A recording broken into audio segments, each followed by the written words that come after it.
The house had been everything Daniel and his wife Claire had dreamed of. Nestled on a quiet cul-de-sac, it offered the privacy they longed for, with just enough neighbors to make the street feel alive. Their driveway stretched wide and long, easily fitting both of their cars, and leaving space for guests. After years of living in crowded apartments with no parking, the luxury of pulling into their own space each evening was something they never took for granted. 4 weeks after moving in, life was calm. Daniel would wave at neighbors as he carried groceries inside. Claire would water the flowers that lined the yard. And the couple finally began to feel like they were settling into the rhythm of suburban life. Yet, slowly, and almost imperceptibly at first, small things began to happen.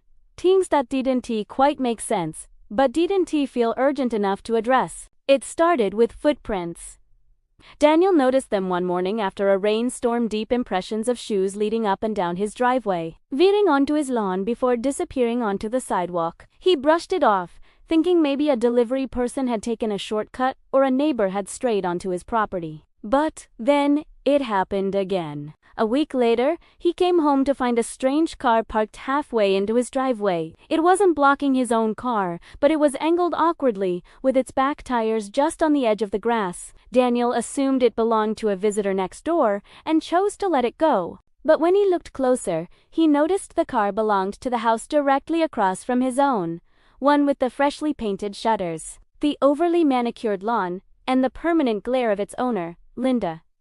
Linda was known by everyone on the block, though not for the reasons one might hope. A longtime resident and self-proclaimed neighborhood watchdog, she had a reputation for controlling behavior and endless complaints. It wasn't uncommon to see her standing on her porch, arms crossed, eyes darting across the street like a hawk, searching for prey. The very next morning, Daniel caught her in the act. As he backed out to leave for work, Linda's car once again sat partially on his driveway. She stood by her mailbox, casually sipping coffee, as though she hadn't just invaded his property. She didn't wave, didn't nod, she simply stood there, staring, her presence radiating entitlement. Days turned into weeks, and the incidents grew bolder. Linda began parking her car entirely on his driveway whenever Daniel was gone. At first, it was only for short stretches of time, an hour here, an afternoon there, but soon, she left it for entire days. Sometimes, she even moved her trash bins to the edge of Daniel's driveway,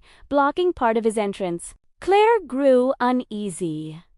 Coming home late from work, she often found herself squeezing past Linda's vehicle just to get into her own parking space. The stress built silently between them as the sense of intrusion deepened. But every time Daniel thought of confronting her, something stopped him. It wasn't fear exactly, it was the knowledge that Linda was the type of person who thrived on conflict. And once you engaged with her, it was nearly impossible to back out.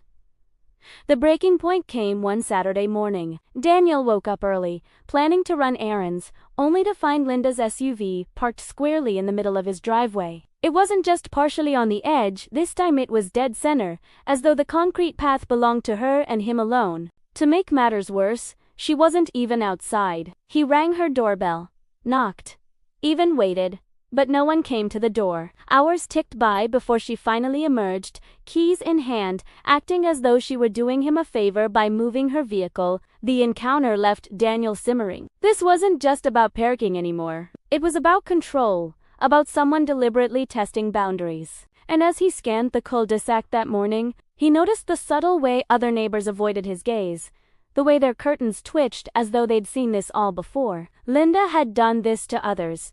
Perhaps not with driveways, but with noise complaints, lawn disputes, or misplaced trash cans. She had a history of staking claims that weren't hers to make, and now Daniel had become her newest target. That evening, as he and Claire sat on the porch, the frustration became too much to ignore. The driveway wasn't just property, it was part of their home, part of the life they had worked so hard to build. And now, it was under siege by someone who clearly believed rules didn't apply to her. Daniel realized then that this wasn't going to resolve itself.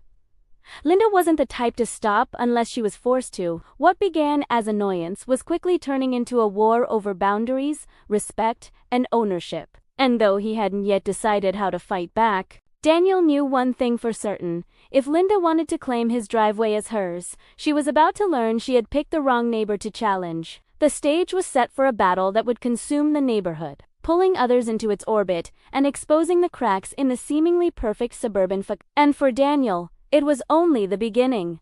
Daniel thought the confrontation might end after he made it clear the driveway belonged solely to him, but instead, it was the beginning of something worse. Within days, Linda's behavior shifted from passive-aggressive to outright defiant. She began treating the driveway like it was part of her property, striding across it with grocery bags, dragging her trash cans over the concrete, and leaving them to sit there for hours. Whenever Daniel came outside, she would smirk, as if daring him to say something. At first, Daniel tried to be patient. He reminded himself that moving into a new neighborhood sometimes came with quirks and adjustments. But Linda's encroachment became impossible to ignore. One afternoon, he returned home to find her SUV not just edging onto his driveway but parked squarely across half of it. Claire's car was trapped, unable to back out without scraping against Linda's bumper. Daniel walked over to Linda's house, knocking firmly on the door. She answered with an expression of exaggerated annoyance, as though he were interrupting her day. When he pointed out that her car was blocking his driveway, she brushed it off, insisting she'd be gone soon. But soon turned into hours, and Claire had to cancel her plans for the evening. The next morning, Daniel decided to document everything. He snapped pictures of Linda's car blocking his driveway, noting the times and dates. If this escalated further, he wanted proof. And escalated did. Linda began openly bragging to neighbors that she had a right to use Daniel's driveway. She claimed she'd been parking there for 2 decades, spinning tales about the previous owner who supposedly allowed it. They called it a shared arrangement, a tradition the neighborhood respected. Some neighbors nodded awkwardly to her face, unwilling to confront her. But privately they rolled their eyes and warned Daniel that she'd pulled similar stunts before. Things came to a boiling point one Saturday morning. Daniel had planned to wash his pickup, setting up buckets and sponges at the end of the driveway. He was halfway through scrubbing when Linda marched over, hands on her hips. Without hesitation, she told him he was taking up her space and needed to move. The audacity of it nearly floored Daniel. She wasn't just parking there, she was now claiming authority over what he could and couldn't do on his own driveway. When Daniel stood his ground, Linda stormed off. Minutes later, her SUV was back, pulled across the line once again, as though marking her territory. But this time, Daniel had had enough. He filed a formal complaint with the local police, armed with the photos he'd taken. The officer who arrived was sympathetic but cautious. Because Linda's car wasn't fully blocking the street, it was considered a civil matter. Still, he warned her sternly, telling her she had no legal claim to Daniel's driveway. For a moment, Daniel thought that might end it. But instead, Linda doubled down. She began leaving passive-aggressive notes on his windshield, scribbled with phrases like neighborly sharing and driveway as community space. She told anyone who would listen that Daniel was selfish and ruining the harmony of the neighborhood. One evening, Claire overheard Linda on the phone in her yard, loudly claiming she was planning to take this to the HOA and make it official. That was when Daniel realized this wasn't just a nuisance, it was turning into a full-blown war. Linda wasn't going to back down quietly. She was going to fight for control, even if it meant rewriting the rules of the neighborhood to suit her. Daniel looked at the growing pile of notes, the photos of her car, and the stress written across Claire's face. He knew what was coming. Linda wasn't just trying to use his driveway, she was trying to own it, and he was going to make sure she regretted it. It didn't take long before Linda made good on her threat. A neatly folded letter appeared in Daniel's mailbox one Thursday afternoon, stamped with the familiar insignia of the neighborhood's homeowners association. At first glance, it looked like the usual quarterly notice, but when Daniel unfolded the pages, his stomach tightened. The letter stated that Daniel's driveway was under review. According to a complaint filed by a neighbor, there were questions about whether his driveway extended beyond his actual property line. The HOA claimed they needed to verify boundaries and instructed him not to restrict neighbors from using what might be considered community access space. Until the matter was resolved, it was absurd. The plat, map, and deed were crystal clear. There was no ambiguity, no shared easement, nothing that could possibly justify the HOA's demand. But Daniel knew exactly whose influence was behind it. Linda had wasted no time twisting the situation into an official dispute. Claire was furious. pacing the living room as she read the letter aloud.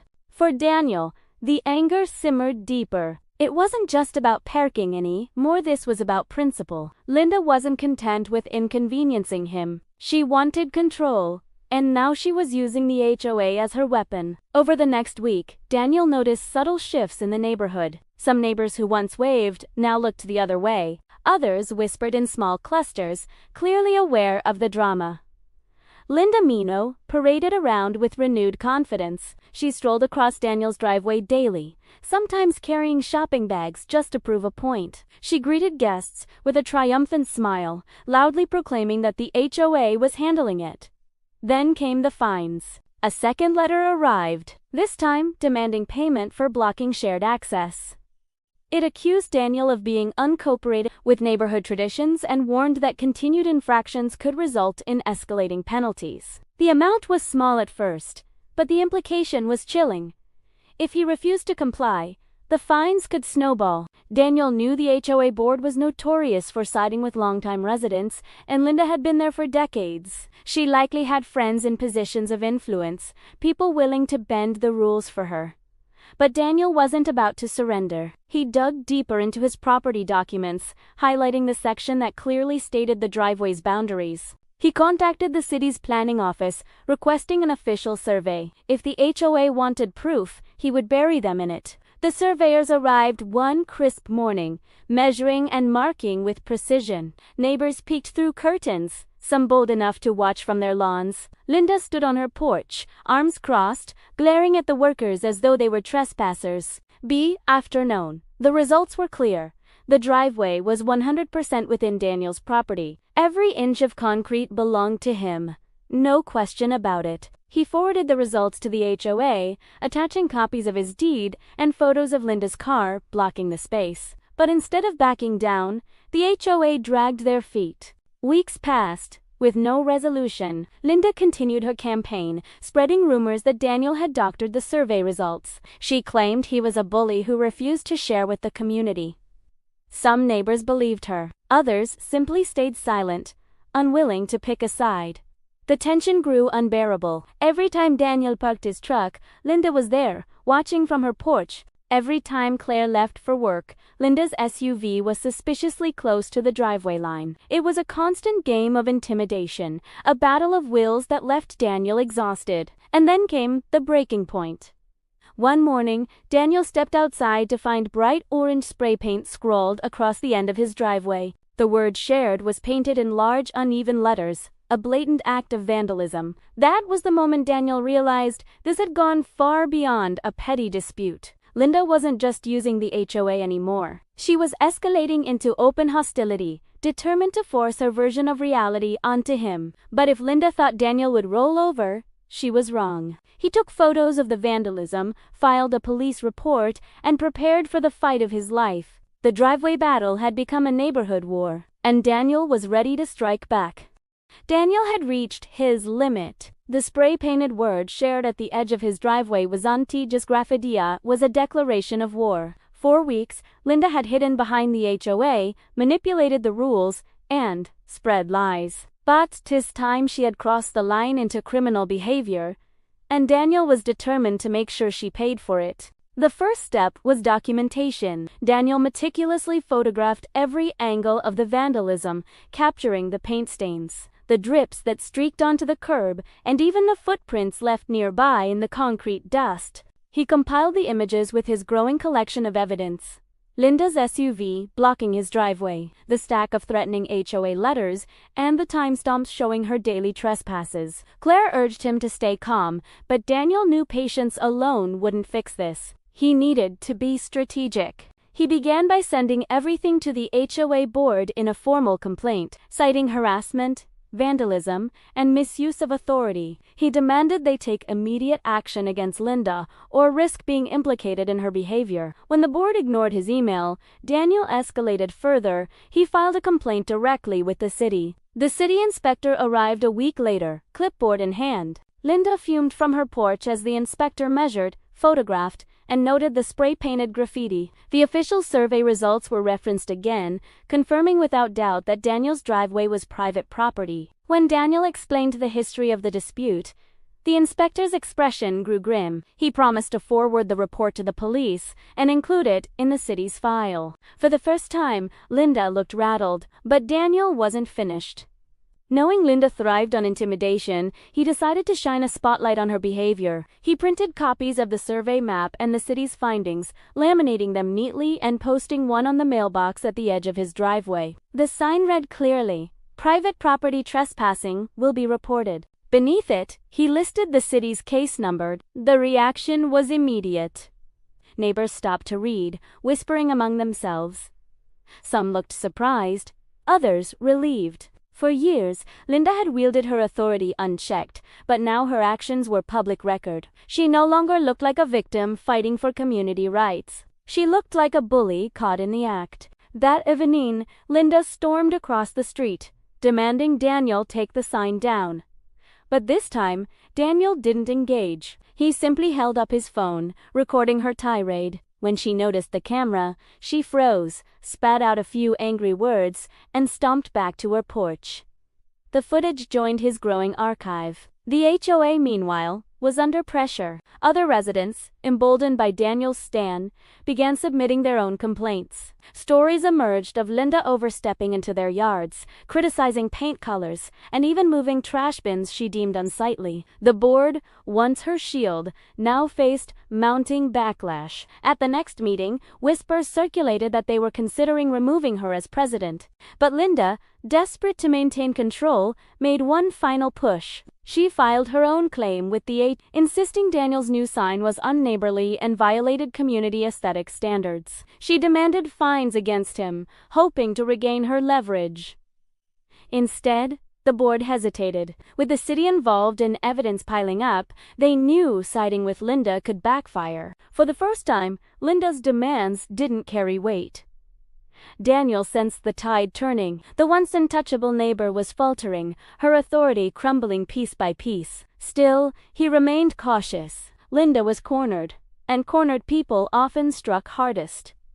That instinct proved correct. Late one night, just past midnight, Daniel's security camera caught Linda creeping across the street. She carried a can of white paint and a brush, crouching near his driveway sign. She began slapping thick strokes over the laminated notice, muttering angrily as she worked. The motion sensor lights clicked on, flooding the yard in brightness. Linda froze, staring into the camera lens like a deer caught in headlights. Then, panicked, she dropped the paint can and fled back across the street. Daniel couldn't help but smile. The evidence was undeniable now. The security footage was damning. Linda, the self-proclaimed guardian of community traditions, was caught red-handed defacing Daniel's property in the middle of the night. The sight of her clutching a dripping paintbrush, fleeing like a thief under the glare of motion lights, was all the proof Daniel needed. Morning. He had compiled the video with his ever-growing archive, the spray-painted shared, the trespass photos, the stack of threatening notes, the SUV parked squarely across his driveway, and now Linda's desperate act of vandalism. Claire urged him to take it straight to the authorities, and Daniel wasted no time. He filed a police report, attaching every shred of evidence. This wasn't a neighborly squabble anymore. It was a pattern of harassment, intimidation, and property damage. The officer reviewing the file raised an eyebrow at the sheer volume of proof. It was enough to justify criminal charges. That afternoon, a patrol car rolled into the cul-de-sac. Neighbors peered from windows and lawns as Linda, red-faced and defensive, was questioned on her porch. She waved her arms dramatically, pointing at Daniel's house, spinning excuses about long-standing rights. But the officer remained unmoved, explaining calmly that property law and the video evidence overruled her claims. The scene was humiliating for Linda. For years, she had wielded power unchecked, but now she stood exposed before the entire neighborhood. The officer issued her a citation for vandalism and warned her that further incidents would lead to an arrest. Linda's protests echoed down the street, but the damage was done. Her reputation was shattered. Daniel, however, wasn't finished. With the HOA still dragging their feet, he escalated matters by hiring an attorney. Together, they drafted a cease and desist letter addressed not only to Linda, but to the HOA board itself. The letter cited property law, evidence of harassment, and the city inspector's findings. It threatened civil litigation if either Linda or the board continued their baseless claims against him. When the letter arrived at the next HOA meeting, the board was stunned. The members knew the neighborhood budget couldn't withstand a lawsuit, especially one they would likely lose. Quietly, they began distancing themselves from Linda, discussing the possibility of her removal as president. Meanwhile, the neighbors who once avoided Daniel began changing their tune. Several stopped by to thank him for standing up to Linda. Some even confessed their own stories, how Linda had berated them for lawn decorations, reported them for trash bin violations, or tried to dictate what plants they could grow. Daniel's fight had given them courage. Linda, however, grew increasingly unhinged. She paced her porch daily, glaring at Daniel's driveway like it had personally betrayed her. She muttered loudly about selfish neighbors and outsiders ruining everything. The SUV that once proudly blocked his driveway now sat unused, parked tightly in her own. The sight of Daniel's new, untouched sign, laminated and gleaming beside the curb, seemed to gnaw at her. Then came the final blow. The HOA board, under pressure from Daniel's attorney and the growing unrest among neighbors, held a special meeting. Word spread quickly, and nearly the entire cul-de-sac attended. For the first time, Linda was outnumbered. One by one, residents shared their grievances: her overreach, her bullying, her lies. Daniel presented his evidence calmly, his voice steady as the videos played on a projector. Gasps filled the room as Linda's midnight vandalism appeared on screen. There was no denying it anymore. The vote was swift. Linda was stripped of her position as HOA president, effective immediately. She stormed out of the meeting, her face pale and tight with fury, while neighbors whispered and shook their heads. For Daniel, the victory was more than personal. He had stood up not just for his driveway, but for every homeowner tired of living under Linda's iron grip. The balance of power in the neighborhood had shifted, but the war wasn't entirely over. Linda, cornered and humiliated, wasn't the type to go quietly, and Daniel knew she had one last card to play before the saga ended. After the humiliating HOA meeting, Linda disappeared for a few days. Her SUV remained parked in the same spot, her blinds drawn tight. The neighborhood buzzed with speculations. Some thought she was too embarrassed to show her face. Others whispered she was plotting revenge. Daniel, though relieved by the board's decision, stayed vigilant. He knew Linda well enough by now to realize she wouldn't let go easily. The quiet ended on a Saturday morning. Daniel stepped outside with his coffee to find a for sale sign hammered into his yard, planted crookedly near the edge of the driveway. The bold letters shouted, "Available now," and beneath them, in sloppy black marker, someone had scrawled, "Driveway included." Claire gasped when she saw it. Daniel, however, felt a strange calm settle over him. It was so brazen, so ridiculous, that it almost felt like a parody of Linda's obsession. He pulled out his phone and snapped photos before yanking the sign from the ground. The evidence joined the rest of his growing file. Wheateen Ower's neighbors stopped by to shake their heads and share their disbelief. The stunt had backfired. Instead of intimidating Daniel, it made Linda look unhinged. Whatever scraps of credibility she had left were now gone. But Linda wasn't finished. That evening, Daniel's attorney called with surprising news. Linda had attempted to file a claim in small claims courts, insisting she had a historical right to the shared use of Daniel's driveway. The attorney chuckled as he explained how flimsy the filing was. Without written agreements, easements, or any legal basis, her case didn't stand a chance. Still, Daniel prepared thoroughly. On the day of the hearing, the courtroom was tense. Linda sat stiffly, clutching a binder stuffed with papers, while Daniel presented his clean, organized evidence: the deed, the survey, the city inspector's report, the HOA's official minutes, and the videos of Linda's vandalism. Each piece stacked higher and higher against her. When it was Linda's turn to speak, her arguments unraveled quickly. She rambled about traditions, about community rights, about the previous owner supposedly granting her permission. But when the judge asked for written proof, she had none. The courtroom grew quiet as the judge flipped through Daniel's file, his expression firm. The verdict was swift and final. The driveway was Daniel's alone. Linda had no claim, no rights, and no authority to use or control it. She was ordered to cease all harassment immediately and pay restitution for the vandalism damages. For Daniel, the relief was overwhelming. Months of tension, stress, and hostility ended in a single gavel strike. He walked out of the courtroom with Claire at his side, the weight finally lifting. Back in the neighborhood, word spread quickly. The court order was public knowledge, and Linda's defeat became the talk of the cul-de-sac. Neighbors who once avoided conflict now openly criticized her. She avoided eye contact. Her once confident stride reduced to hurried walks from her car to her door. Within weeks, a moving truck appeared in front of Linda's house. Boxers piled up. Furniture was loaded, and her SUV was finally gone from its usual perch. The woman who had once terrorized the neighborhood with fines, threats, and entitlement was leaving.